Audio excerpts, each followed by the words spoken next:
Hello बच्चों, ए Y classes में आपका स्वागत है। आज हम अगली हमारी प्रीपोजिशन है विद को लेकर आए हैं। तो विद के बारे में बात करने से पहले अगर एक बार आपसे बात ये कहना चाहेंगे कि अगर आप मेरे चैनल पर नए हैं तो चैनल को सब्सक्राइब ज़रूर कर लें और बेल आइकन ज़रूर प्रेस करें। तो देखिए विद की बात करते हैं। विद क्या होता है? देखिए विद की अगर हम बात करें तो विद का मतलब सीधा सा निकाला जाता है कि विद का मतलब होता है साथ। कोई किसी के साथ है, बात सही है। जैसे कि वह अपने माता पिता के साथ कानपुर गया, he went to Kanpur with his parents. तो विद का यूज ये तो सीधा सा है कि विद का यूज कहाँ पर, ये तो आप कोई किसी के साथ गया या किसी के साथ बैठा है, ठीक है। लेकिन विद का अर्थ साथ तो होता ही, लेकिन उसके साथ में विद का अर्थ से भी होता है। अगर प्रीपोजिशन में सबसे ज़्यादा जो विद का जो अर्थ निकलता है वो से। और एक बात और बता दें कि देखिए प्रीपोजिशन ग्रामर जो होती है, ग्रामर जो है हमारी क्या है, सेंस पर निर्भर करता है। ऐसे ही प्रीपोजिशन विद हो या कोई भी प्रीपोजिशन हो वो सेंस पर काम करती है कि हमारा सेंस वहाँ पर अर्थ क्या आ रहा है, उसके आधार पर जो है इनका यूज किया जाता है, प्रीपोजिशन का यूज किया जाता है। और आपको बता दें विद एक ऐसी प्रीपोजिशन है जिसको फिक्स भी हम बोल सकते हैं। चलिए आगे हम बढ़ते हैं। तो विद का सबसे पहला यूज वो तो हमने आपको बता दिया। जैसे हमने बोला आपको I went to Kanpur with my mother या पेरेंट्स, कुछ भी लिखना चाहें तो इस तरह से विद का यूज किया जाता है। ये तो किया ही जाता है।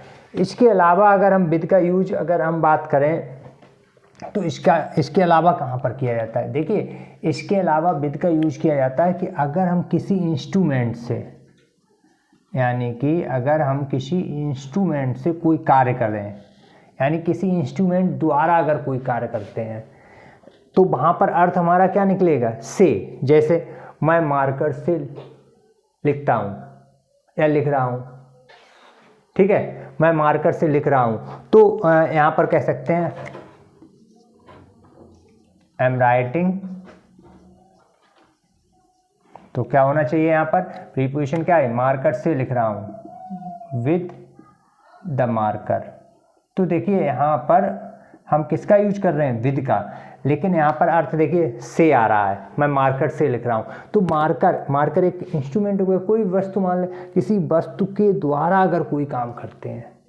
ये जैसे कि मैं लिख रहा हूँ, मैं मार्कर से लिख रहा हूँ, तो मार्कर अपने आप नहीं लिख रहा है। जैसे इसमें एक बात और बताएं, बाई और विद में अंतर क्या होता है? बाई का मतलब होता है कि वो कार्य उस वस्तु द्वारा स्वयं किया जा रहा हो, तो बाई का यूज किया जाता है। बाई और विद में यही अंतर है कि बाई में क्या है कि कार्य क्या है, वस्तु द्वारा स्वयं किया जा रहा होगा। लेकिन जो विद जहाँ पर यूज होगा वो वस्तु के द्वारा किसी व्यक्ति द्वारा किया जा रहा होगा, यानी कि कर कौन रहा होगा? कोई व्यक्ति कर रहा होगा, और किया किससे जा रहा होगा? वस्तु। जैसे मार्कर से लिख रहा हूँ तो देखो मेरे बिना मार्कर अपने आप तो नहीं लिखता है। लेकिन अगर बाई कहाँ पे आता है? जैसे कि मैं ट्रेन से कानपुर गया, आई वेंट टू कानपुर। जैसे देखिए यहाँ पे लिख दें I went to Kanpur by train. अब देखिए ट्रेन के द्वारा, अब मुझे किसके द्वारा ले जा रहा है? ट्रेन के द्वारा ले जाया जा रहा है, यानी कि वहाँ पर मैं कार्य नहीं कर रहा हूँ, मेरे द्वारा कोई काम नहीं किया जा रहा है, काम किया जा रहा पूरा बाई के द्वारा। तो जब ऐसी कंडीशन में, यानी कि जब कोई किसी वस्तु द्वारा स्वयं कार्य पूरा किया जाए तो वहाँ पर बाई का यूज किया जाता है। और किसी वस्तु से कोई व्यक्ति काम करे तो वहाँ पर विद का यूज किया जाता है। इतना अंतर समझ लीजिए इसमें, बस आपको कभी भी समस्या नहीं होगी कि हमें विद का यूज कहाँ पे करना है और बाई का यूज कहाँ पे करना है। तो विद का यूज ये हो गया आपका, यानी किसी भी इंस्ट्रूमेंट। जैसे हम यहाँ पर एक और सेंटेंस लिख दें, ही शॉट द टाइगर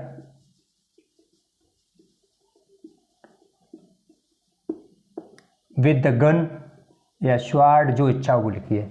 तो यहाँ पर बाय द गन नहीं होना चाहिए, by the he shot the tiger by the gun नहीं, विद द गन, क्योंकि गन अपने आप नहीं चलेगी।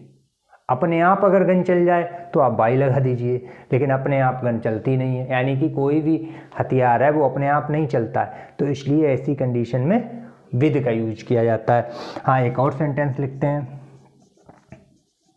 ही wrote a letter with the pen. देखिए उसने पेन से पत्र लिखा, तो देखिए पेन से लिखा होगा, हाथ से ही लिखा होगा। यहीं पर एक और सेंटेंस लिखते हैं, आप लोग बताइएगा कि यहाँ पर क्या आ सकता है, सोचिए। जैसे हम यहाँ पर लिखें,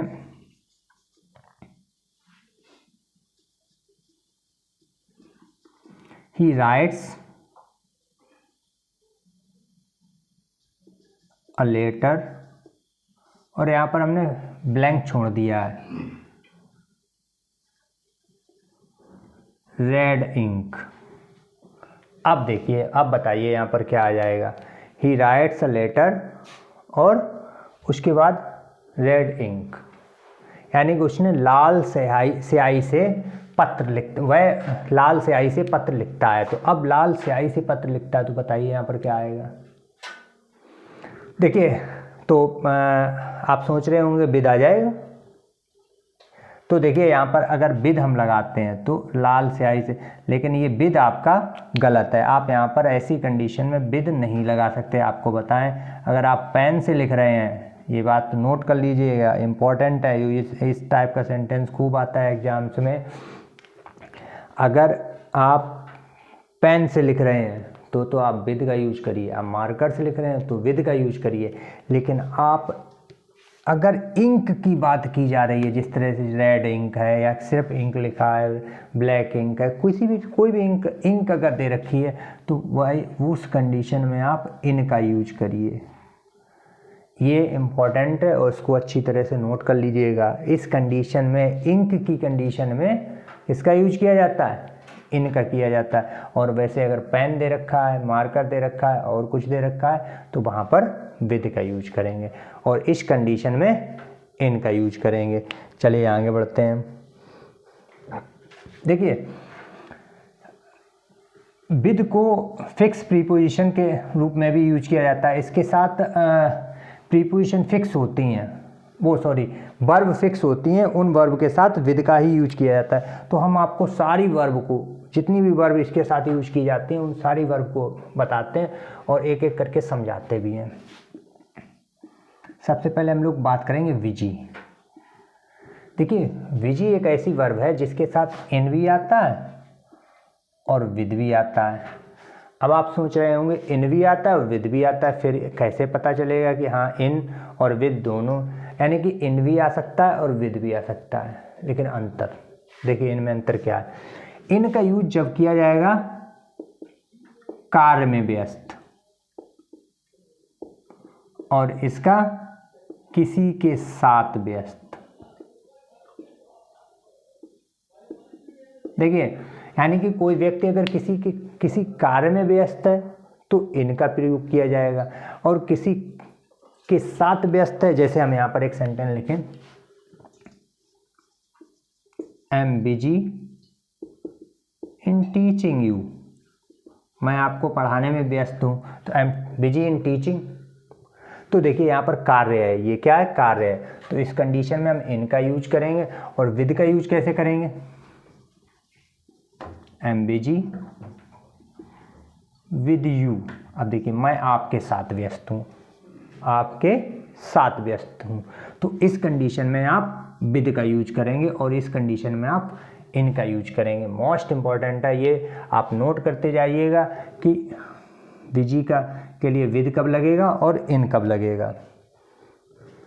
अगला देखिए, नोट कर लीजिएगा इनको। अगली हमारी प्रीपोजिशन है, वो वर्ब है एग्री। देखिए एग्री के साथ भी देखिए टू भी आता है और विद भी आता है। एग्री का मतलब क्या होता है, एग्री का मतलब होता है सहमत होना, यानी किसी बात के लिए सहमत होना या किसी के से सहमत होना। तो इसमें दो कंडीशन होती हैं। अगर किसी बात के लिए सहमत है, बात के लिए सहमत होना, ठीक है, और किसी से सहमत होना। देखिए, अब देखो एग्री के साथ टू भी आता है और विद भी आता है। इसको अच्छी तरह से नोट कर लीजिएगा, समझिएगा कि एग्री टू कब आएगा, जब किसी बात से कोई सहमत है, और विद कब आएगा, जब किसी व्यक्ति से सहमत है। ठीक है, जैसे हम यहाँ पर सेंटेंस लिखें,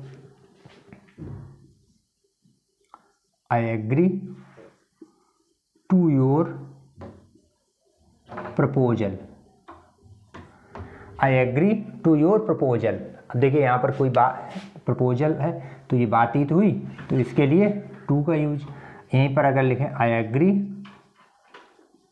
विद यू या योर फ्रेंड या किसी का नाम कुछ भी ले लें, तो आई एग्री विद यू, मैं तुमसे सहमत हूँ, तो यहाँ पर विद का यूज करेंगे। तो समझ लिखते जाइएगा। उसके बाद अगली वर्ब है आपकी एंग्री। आपकी अगली वर्ब है एंग्री। अब देखिए एंग्री के साथ एट आता है और विद आता है। नोट करते जाइएगा कि एंग्री के साथ क्या आता है, विद भी आता है और एट भी आता है। किस कंडीशन में आता है वो कंडीशन भी नोट करें। अब एंग्री के साथ देखिए विद का एट कब आता है, एंग्री के साथ एट तब आता है जब किसी बात पर नाराज है, कोई व्यक्ति अगर किसी बात पर नाराज है तो एट आता है, और किसी व्यक्ति से नाराज है, सीधी सी बात है, अगर किसी व्यक्ति से नाराज है तो विद का यूज किया जाएगा, और किसी बात पर नाराज है तो एट का यूज किया जाएगा। जैसे देखिए I am angry at your behaviour, मैं आपके व्यवहार पर नाराज हूँ, आपके व्यवहार से नाराज हूँ, मैं आपके व्यवहार से नाराज हूँ या आपके व्यवहार पर नाराज हूँ, और मैं आपसे नाराज हूँ। I am angry with you, मैं तुमसे नाराज हूँ। ठीक है, तो ऐसी कंडीशन में किसी व्यक्ति से नाराज है तो यू विद, और किसी बात पर नाराज है तो एट। नोट करते जाइएगा इनको।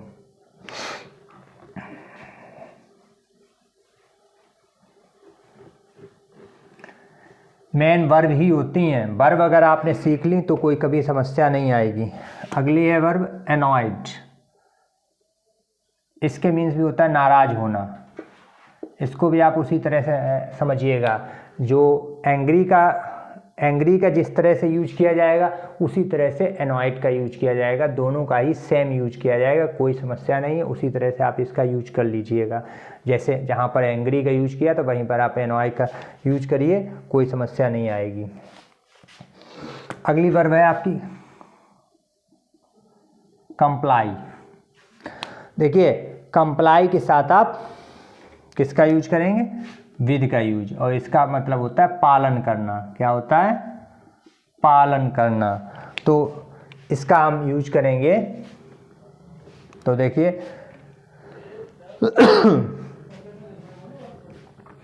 जैसे हम यहाँ पर सेंटेंस अगर बनाना चाहें तो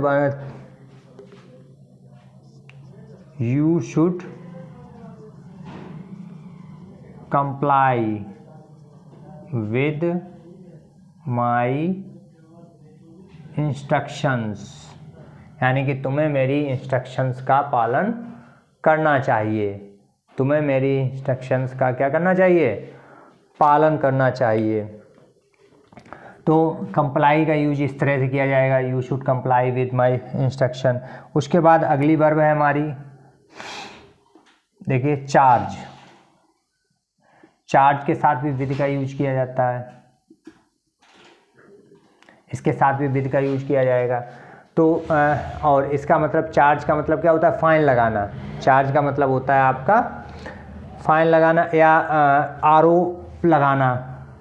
अगर हम हिंदी में अगर पूरा अर्थ इसका लेंगे तो इसका हो जाएगा से आरोपित करना।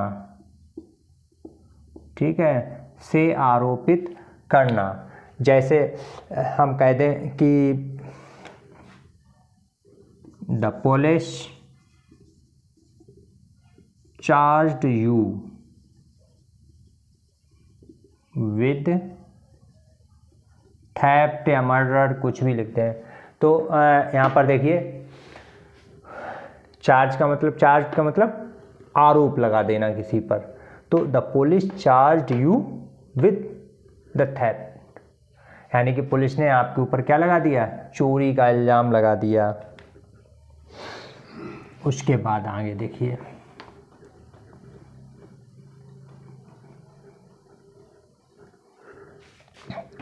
अगली वर्ब है हमारी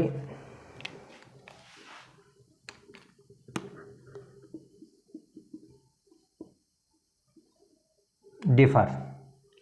देखिए डिफर, इसके साथ भी टू भी आता है और विद आता है। डिफर के साथ टू और विद आता है। अब देखिए डिफर का मतलब होता है भिन्न होना, अलग होना। ठीक है, भिन्न होना या अलग होना। अब देखिए यहाँ पर किसी वस्तु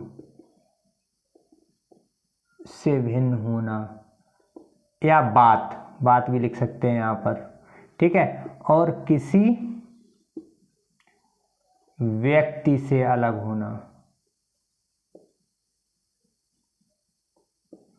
ठीक है, किसी व्यक्ति, और यहाँ पर और अच्छा रहेगा, अलग होने से अच्छा है इसको अलग होने का मतलब हम लिख दें यहाँ पर मतभेद और लिख दें, ये ज़्यादा बेहतर रहेगा। यानी अलग से मतलब है कि किसी व्यक्ति से मतभेद वाली बात होना। तो जहाँ पर यहाँ पर अलग भिन्न होना, अलग अलग होना, और लेकिन यहाँ पर विद का अर्थ का में इसको मतभेद के अर्थ में, अलग होने का मतलब है कि किसी व्यक्ति से मतभेद होना होता है। जैसे हम कह सकते हैं कि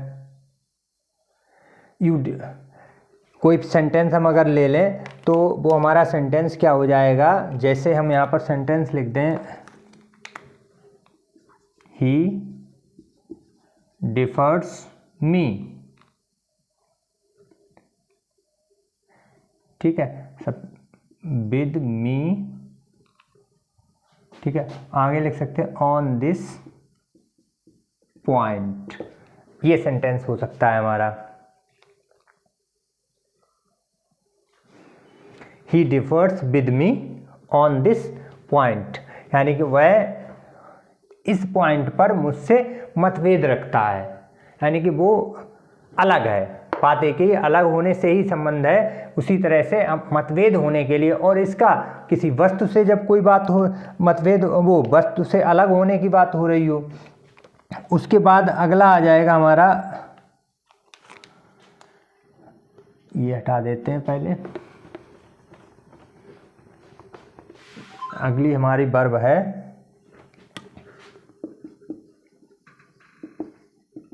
फैमिलियर विद, यानी कि कह सकते हैं इसको क्या होता है, परिचित होना। फैमिलियर विद का मतलब क्या हो जाएगा, परिचित होना। जैसे हम यहाँ पर सेंटेंस अगर चाहें, यानी कि किसी व्यक्ति से परिचित होना, किसी व्यक्ति से परिचित होने के लिए हम विद का यूज करते हैं। जैसे I am familiar with you, मैं तुमसे परिचित हूँ, मैं तुमसे परिचित हूँ। तो ऐसी कंडीशन में हम फैमिलियर के साथ भी विद का यूज करते हैं। अगली वर्ब हमारी होगी, अगली वर्ब है हमारी फिल्ड, भरा हुआ। ठीक है, देखिए इसके लिए हमें ध्यान रखना है कि फील्ड में पैसिव जब होगी, वैसे इसके साथ कोई प्रीपोजिशन नहीं आती, लेकिन पैसिव अगर है तब इसके साथ विद का यूज जरूर किया जाता है। जैसे हम यहाँ पर लिख दें, सेंटेंस लिखें, my eyes are filled with the tears, यानी कि मेरी आंखें आंसुओं से, वैसे यहाँ पर वर लिखें तो ज़्यादा बेहतर है क्योंकि पास्ट में ही ये सेंटेंस बनेगा, ठीक है। भर गई हैं भी बोल सकते हैं, my eyes were field with the tears. अब ऐसी कंडीशन में तो देखिए थर्ड फॉर्म होगी, और आपको बता दें कुछ और भी हम यहाँ पर वर्ब लिख रहे हैं। देखिए जैसे अगर कहीं पर सेटिस्फाइड आता है, इसके साथ भी विद आएगा। अगर कहीं पर डिसगस्टेड आता है, इसके साथ भी विद आएगा। अगर कहीं पर चार्म्ड आता है तो इसके साथ भी विद आएगा। अगर कहीं पर लाइन्ड आता है तो इसके साथ भी विद आएगा। अगर कहीं पर प्लीज्ड आता है, इसके साथ भी विद आएगा। लेकिन आप ये देख रहे होंगे सबके साथ हमने थर्ड फॉर्म का यूज किया, इनके साथ आएगा तो विद ही, लेकिन इसमें आप ये देख सकते हैं कि इनके सभी के साथ हमने क्या किया है, थर्ड फॉर्म का ही यूज किया है। क्यों किया है? हाँ एक और लिख लीजिए, थ्रॉन्ग्ड, इसके साथ भी विद आएगा। देखिए इन जितनी भी ये वर्ब दे रखी हैं ये हमेशा in case of passive, in case of passive की थर्ड फॉर्म इसीलिए पहले से ऑलरेडी लिख दी हमने कि इन केस ऑफ पैसिव, जब पैसिव सेंटेंस होगा तभी इनके साथ विद का यूज होगा, यानी कि प्रीपोजिशन का यूज होगा, वरना इनके साथ नो प्रीपोजिशन। जैसे सेंटेंस हम आपका इसको एक्सप्लेन करते हैं कि हाँ किस तरह से ऐसा होगा, क्यों होगा। जैसे हम एक सेंटेंस यहाँ पर लिखते हैं, योर सक्सेस सेटिस्फाइज मी। अब देखिए सेटिस्फाई लिखा, लेकिन इसके साथ हमने किसी भी प्रीपोजिशन का यूज नहीं किया क्योंकि ये एक्टिव है। लेकिन इसी को जब हम पैसिव बना रहे हैं, देखिए पैसिव बनाते हैं इसको, I am satisfied with your success. अब देखिए इस कंडीशन में हम विद का यूज करेंगे, और ऐसी सारी कंडीशन में इनके साथ भी ऐसा ही किया जाएगा, चाहे वो सेटिस्फाइड हो, चाहे डिस्गस्टेड हो, चार्म्ड हो, लाइन्ड हो, प्लीज्ड हो, थ्रॉन्ग्ड हो, इन सभी के साथ भी ऐसी कंडीशन में ही विद का यूज किया जाएगा। कहने का मतलब है कि अगर पैसिव दे रखा, और पैसिव देखिए पैसिव का सबसे अच्छा पहचानने का तरीका भी आपको हम बता देते हैं। अभी पैसिव आगे आपको मिलेंगे, आपको हम बताएंगे, इतना स्ट्रॉन्ग तरीका बताएंगे पैसिव को पहचानने का, बहुत ज़बरदस्त। अभी भी बता देते हैं कि देखिए ये कंडीशन कहीं पर दिख जाए, मान लीजिए थर्ड फॉर्म होती है, पैसिव में होती है, ठीक है, लेकिन आप ये ध्यान रखिए कि ऐसी किसी भी जगह पर थर्ड फॉर्म लगी हुई है जहाँ पर थर्ड फॉर्म आ ही नहीं सकती कभी भी। अगर ऐसी जगह पर थर्ड फॉर्म लगी है तो समझ लीजिए वो पैसिव है। जैसे आपको बता दें, अगर कहीं पर इज, आर, एम, वॉज, वर, इनके साथ अगर थर्ड फॉर्म दे रखी तो वो पैसिव है, क्योंकि इनके साथ कभी थर्ड फॉर्म नहीं आती है, इनके साथ तो आईएनजी फॉर्म आती है, लेकिन इनके साथ अगर लगी है तो वो पैसिव है। Has been, have been, had been, इनके साथ कभी थर्ड फॉर्म नहीं आती है, लेकिन अगर लगी है तो वो पैसिव है। तो ऐसी किसी भी जगह पर विल बी, शैल बी, इनके साथ कभी थर्ड फॉर्म नहीं आती, लेकिन लगी है तो वो पैसिव है। तो समझ लीजिए कि ये कंडीशन होती है, वो तो समझ गए होंगे आप। तो पैसिव पहचानने का ये तरीका है, ठीक है।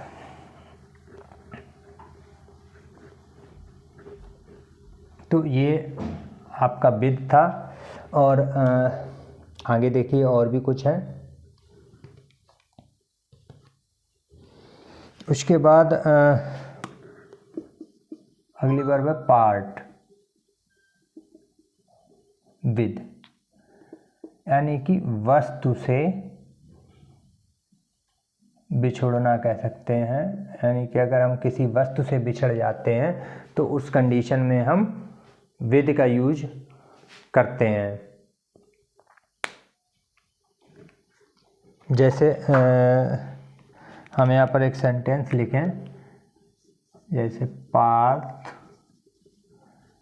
Can not part with his bat, यानी कि पार्थ अपने बैट से नहीं बिछुड़ सकता। तो ऐसी कंडीशन में पार्ट के साथ विद का यूज करते हैं। और एक चीज़ और बता दें, पार्ट फ्रॉम भी होता है, यानी कि इसका यूज यानी कि कहीं से जाने के लिए, जब कोई किसी से दूर जाता है उस कंडीशन में पार्ट फ्रॉम का यूज किया जाता है। अगली वर्ब है आपकी ट्रेम्बल। देखिए इसके साथ भी विद का यूज किया जाता है। जैसे ट्रेम्बल का मतलब आप जानते हैं कि कांपना होता है। क्या होता है? कांपना। जैसे he trembled with the fear, he trembled with the fear, वह डर से कांपा। तो ऐसी कंडीशन में हम विद का यूज किया जाता है। उसके बाद अगली वर्ब देखिए,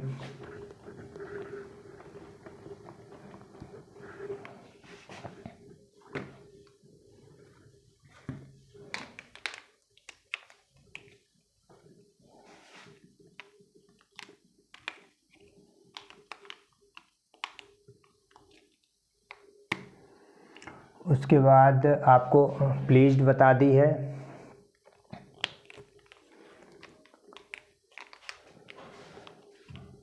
अगली वर्ब आपकी आएगी इंटरेस्ट।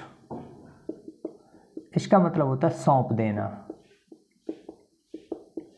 ठीक है, जैसे हम कहें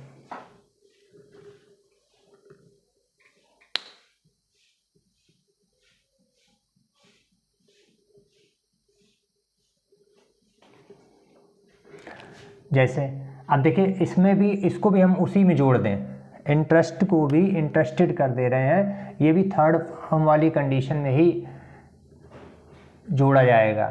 जैसे हम यहाँ पर लिखें he was interested, he was interested